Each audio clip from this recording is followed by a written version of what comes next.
Hey guys, welcome back to my channel Blue Program. How are you all? Hope you are doing well and in good health. So in this video I am going to teach you OS Module of Nodejs. So let's get started. I have written some notes about OS Module. So OS Module gives you information about the user's operating system. In order to import OS Module, you just need to create a variable and you just need to call require and the function and OS. You just need to import OS like this, and you can use any function of the OS module. So there are a lot of methods and properties in OS module.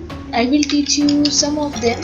If you want to explore all of them, you can go to Node.js official documentation here, nodejs.org/api/os.html, and here you will get all the information about OS module.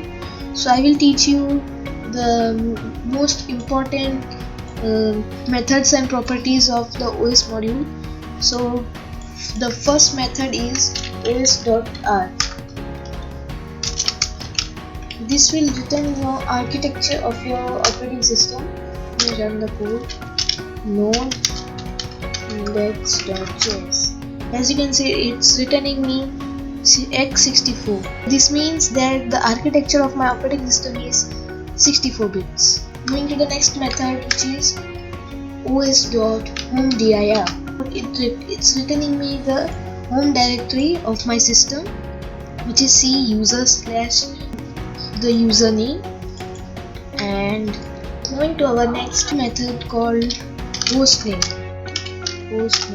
Yeah, this will return the username of your system.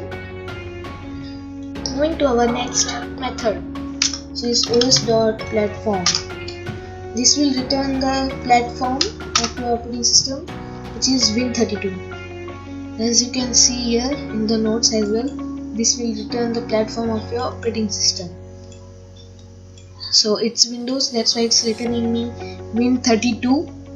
And there is one more really very important method in OS module, which is os.cpus, which is returning you an array which contains almost all information about your CPU. As you can see, it gives me the model of your CPU, the speed, as well as some more technical information about your CPU. So it's really very important while doing some advanced stuff. That's done. That's it for this video. If you like this video, please do like, share, subscribe to my channel, and also do hit the bell icon. Stay tuned till the next video.